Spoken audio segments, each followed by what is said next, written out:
Okay, so hello, and again, thank you. My name is Heather Butts, and we're going to go through this presentation on college readiness. If you have questions during the webinar, please feel free to put them in the chat area and ask any questions you have. We're a small group tonight, so I definitely encourage you to ask questions and participate. Okay. So, first, let me just tell you a little bit about who I am. So, again, my name is Heather Butts, and I do college counseling in various capacities. I do some work with high school students, both at the nonprofit level and independently. My background is I'm a lawyer by training. I graduated from Princeton University, then went on to law school at St. John's University School of Law. I then went to Harvard University to get my Master of Public Health degree, and then after that obtained my Master's in Education from Columbia University's Teachers College. I currently teach. I teach medical ethics and I teach healthcare law.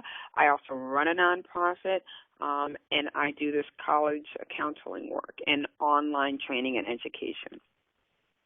Okay, so a few things, and this presentation is geared both towards parents and towards children and their parents. So it's basically sort of like a college readiness for the family. But again, if you have specific questions, please put them in the chat area, and I can answer them as we go along. All right, so some questions to think about right off the bat include, have you started thinking about applying to college? Have you visited college campuses? When do you think you should start the college application process? Do you have a timeline in place for applying to college? Do you have a checklist in place for applying to college? These are questions that students should be asking of themselves, but obviously parents can be very helpful in assisting in this process. Okay, so what does college mean? Why does college matter? Some questions you have to ask yourself are, do I want to go to a 2-year college versus a 4-year college versus a vocational school? These are all important questions to ask yourself. Some people think that 4-year college isn't for everybody. My view is that a lot of students get sort of pigeonholed in less competitive educational programs. So striving for a 4-year college is probably best if you have the ability and the finances to be able to attend. More education equals more choices. More education also equals access to people who you otherwise would not encounter or be exposed to, and it also means limitless possibilities. More education definitely means higher paying jobs, and of course, being better educated means you're going to be better educated. So at the end of the day, after all is said and done, having more education opens up your mind to more possibilities. All right, so we're going to start with the timeline at junior high school, but again, I want you to sort of think about this, depending on where you are in the timeline, whether you're a first year, you're a second year, you're, a senior. All the things that I'm going to talk about can be done, forward wind. So if you're a junior or if you're a senior, and you haven't done some of these things yet, have no fear. You can still get them done. Just going to have to do them a little more quickly.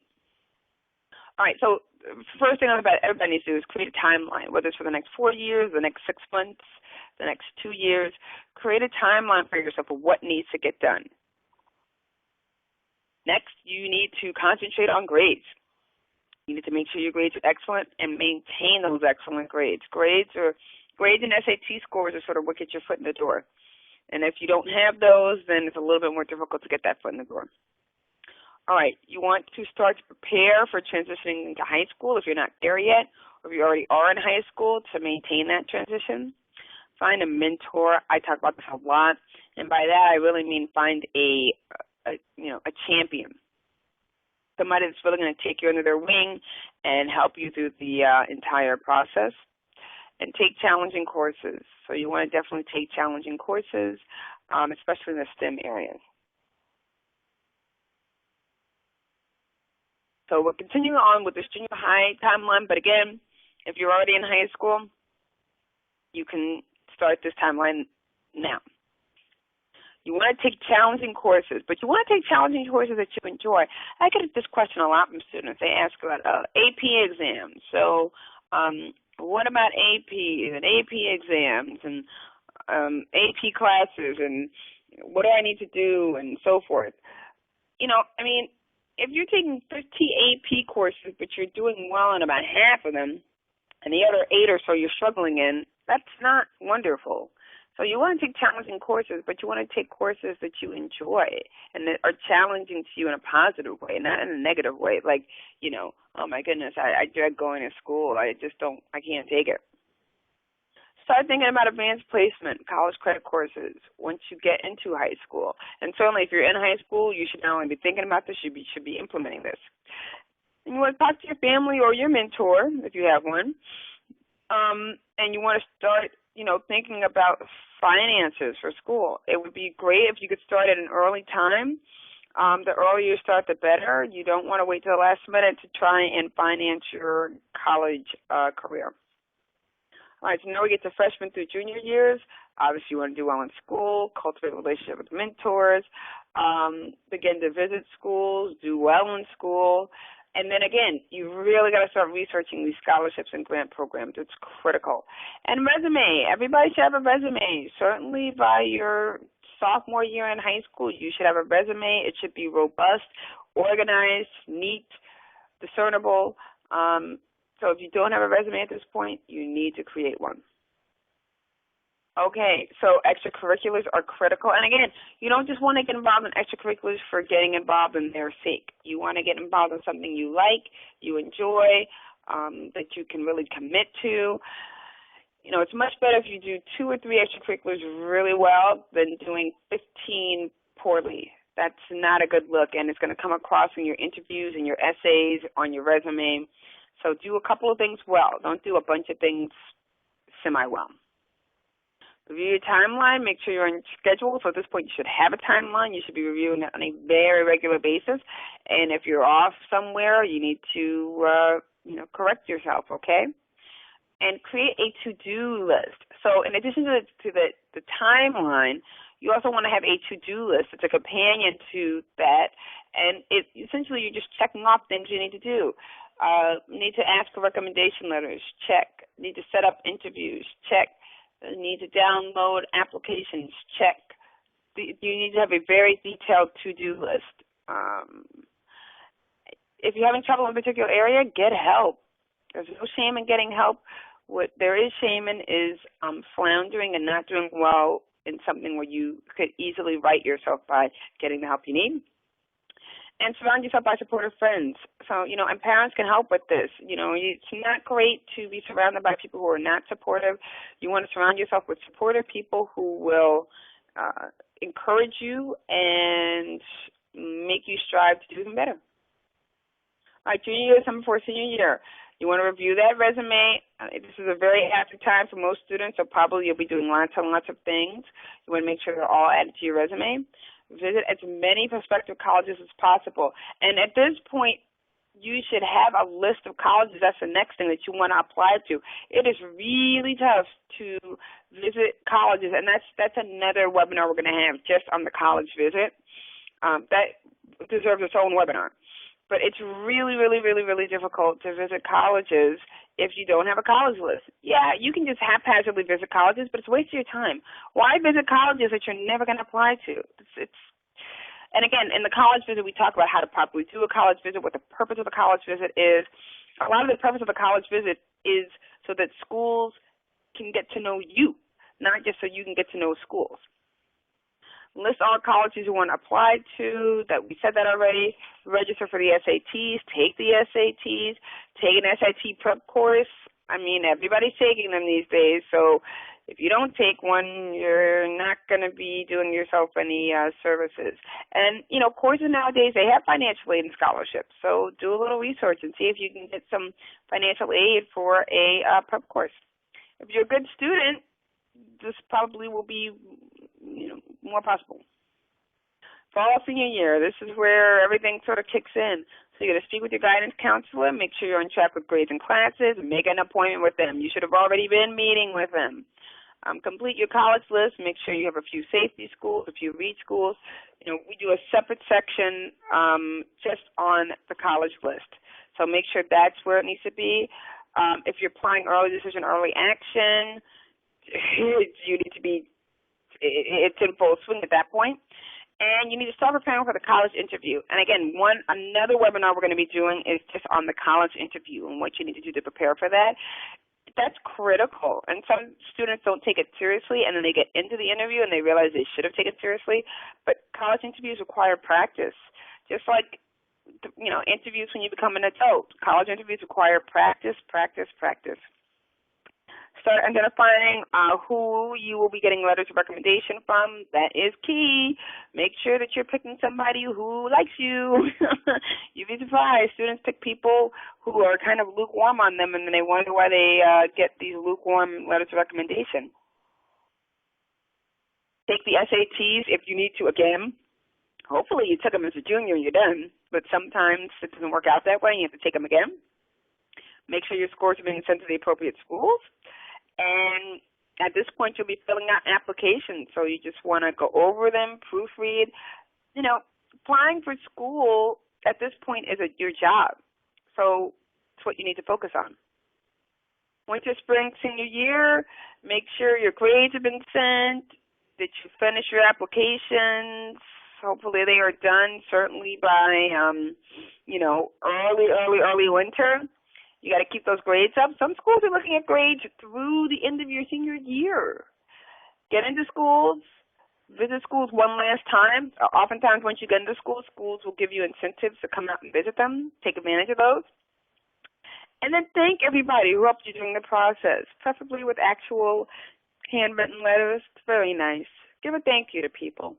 They appreciate it. Okay.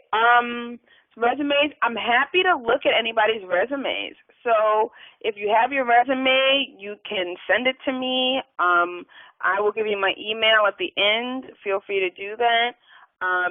Show it to me. We can go over it. Your resume has to really, really be on point, and you got to make sure that you have in there everything that will make you a real standout candidate. And formatted well, no grammatical errors, no typos. But I'm happy to look at anybody's resume who's on this call if they'd like me to, and go over and give you some advice. Couple of tips. You're in high school, so I usually say try to limit it to one page. If it goes over to 2 or 3 pages, it's not a huge deal. As you get older, it is really, really important that's one page. But for now, if it's a little over it, I won't get that upset with you. But 12-point font. Don't make it 8-point font. Don't make it 18-point font. 12-point font, regular paper, not legal size paper, not 3x5 cards. High quality bond paper. You go to Staples and get it. High quality 8.5 by 11 paper. Okay. Interview prep. This is critical. You've got to really, really do a good job on these interviews. And again, I think this is one of the areas that students take the least seriously, but it's probably one of the more important areas, and one of the things you have control over at the later stages of this process. Certainly as a senior, there's very little things you have control over, but the interview is one of them. You want to make notes about why you want to go to the school, saying I want to go to the school X because it's a good school is not sufficient. You need to do your research and your homework on every school. Make notes about academic background, high school experiences. This is where your resume is going to come in, which you're going to take with you to the interview. Make notes about your life outside the classroom. And again, if you know, this is basically your resume. So if you have your resume, boom, you've done half of the interview prep that you need to do. Research college by checking out on the website, brochure, course catalog. If you're really sure you're going to go there, make a visit. And again, on a later webinar, we'll talk in depth about the college visit and how to do one properly. appropriate clothing. I'm not going to go into depth here about that, but when we do the interview webinar, I will talk about that. There's some very inappropriate things you can wear, and there's some very appropriate things you can wear. Create a folder to take the interview with you. A little tip that I give students is I say they should bring a business card. They should create a business card, name, their cell phone number, and their email, resume, business card. And then I usually say if you've won an award or you've had an article written about you, put that in the folder as well. Go to Staples again. I don't have any stock in Staples, so it can easily be Target or Dwayne Reed or Rite Aid, whatever. But go to one of these places and get yourself a bunch of folders that you can put all this information into and present it at the interviews. Nice, neat, succinct, to the point. Okay, so I'm going to skip over these exercises for now. Except this one. I would like you to do this exercise. List out 5 characteristics you would like to see in a college to go to. Do that, and if you'd like to send it to me so we can go over it, that's perfectly great. I'll, again, give you my email information at the end. You can certainly put it in the chat area. So if you're on the call and you want to list out 5 characteristics you'd like to see in a college that you'd like to go to, feel free. Otherwise, you can email it to me. But I would like you to do that because it's going to start to help you if you're a junior or sophomore or first year. It will help you to start thinking through what schools you're interested in. College visit, I'm going to go through this really briefly because we've only got about 10 minutes left, and I want to leave a few minutes for questions. Remember, you have to get the most out of your college visit. Don't just go on the tour and leave. You may have an interview while on campus. We're going to review the interview process in more depth at a later point. But, remember that if you go on the college visit and you do it correctly, you may be talking with several people over the course of the visit, okay? Some more tips. Check out the campus on your own. So you're going to do the college tour, you're going to do the information session. Walk around, check it out, see what you think, okay? Try to eat in a dining hall, speak with some students on campus, take lots of notes, ask lots of questions so you can compare it with other schools later. I'm not going to go over this in too much depth because I'm going to go over this more when we do the interview webinar, but these are just a few questions to ask when you visit a school. How much time do students typically spend on homework? Do you have an honors college? Is there a culminating senior year experience, like a thesis? These are things you'd want to know, and it truly may inform your decision as to whether or not you want to go to this school. These are some financial aid questions you can ask. We will go over these in much more depth when we talk about the college visit. Graduation track record. There's just a great article that just came out that talked about the low numbers in terms of students graduating at all from school, much less in 4 years. Numbers are pretty low. They're pretty dismal. You want to find this out. Are you going to be attending a school that has a good graduation track record or a poor graduation track record? You would want to know that because more often than not, you will not be that person that, is the outlier in a positive manner. It's probably going to be an outlier not in a positive manner, meaning you're not going to be the outlier. So you want to find out what the numbers are. Academic support, you definitely want to find this out. Is there a writing center? What kind of academic advice is provided to students? You want to just find this information out. Outside opportunities like career services, study abroad, you definitely should ask these questions. And remember, in order to ask these questions, you got to do more than just go on a tour and go to the information session. So this might mean trying to make an appointment with admissions, trying to make an appointment with somebody in financial aid, talking with students on campus, talking with faculty. That is way more than just, the tour and the information session. But we will talk about that more when we talk about the webinar. Student life. Ask these questions, dorm choices. Do students live on campus? This is critical to know, and it's critical, too, from a financial aid standpoint in terms of money and what kind of money you're going to have to lay out. College essay, yeah. Practice, practice, practice. It's critical that you do a great job in a college essay. And again, um, you know, students often will talk to me about how, oh, well, I think I'm, on the bubble in terms of getting into this school. Will an essay put me over the edge? It might. It really might. Certainly, if you are a solid candidate for a school and you do a really great job on the essays, I mean, that's going to really weigh heavily in your favor. So you got to leave time for these essays. You cannot wait till the last minute to pull together the essay of the century. It's not going to work that way. Why you need practice, practice, practice. Even if you're not a senior, well, if you're a senior now, you've hopefully written your essays. But if you're a junior or a sophomore, you can start, practicing essays, finding out some essay prompts and just doing some practice with them. You never know what you practice now, maybe what you can use at a later point to do essays. Distinguish between short answers, direct questions, general essay, personal statement. And again, it's not a bad idea now, if you're not a senior, to check out some of these colleges and their essays. Some schools have, in addition to the common application essay, they might have 6, 7, 8 supplemental essays. You need to know that, because if you're applying to 10 schools that each have 6, 7, 8 additional essays, and they're not short answers, but they're general essays, you better start planning your time accordingly, okay? Essay tips. Think about what you want to write about. Just, I suggest students to carry around a little notebook with them. They carry it around, and as they come up with thoughts about an essay, you just write it down.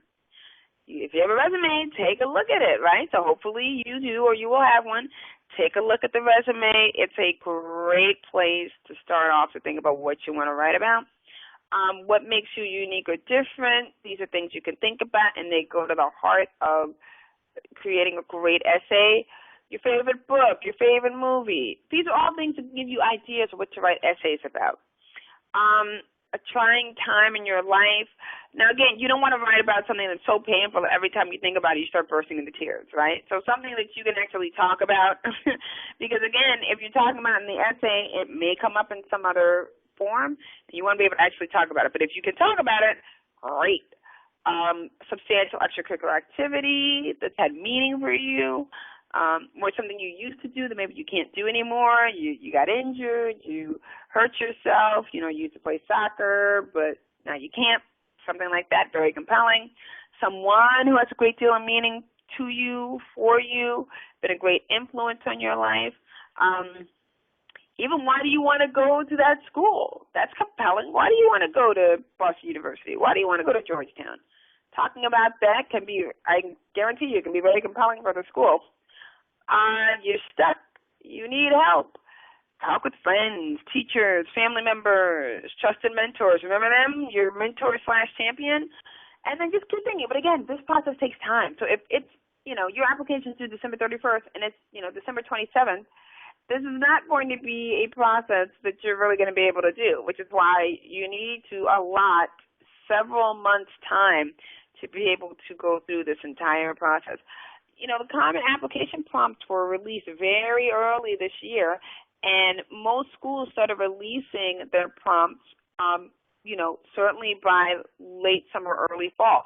That gives you a while. That gives you a good amount of time to be able to take a look at the prompts, check them out, see what they are, and practice, and get them to the point where you got a good essay. But if you're waiting till the last minute, it's not going to work out so well for you. Oh, okay. Look at that. I'm psychic. Start early. Write your first draft and then continue to write drafts. You may have to write several drafts before you finalize your essays.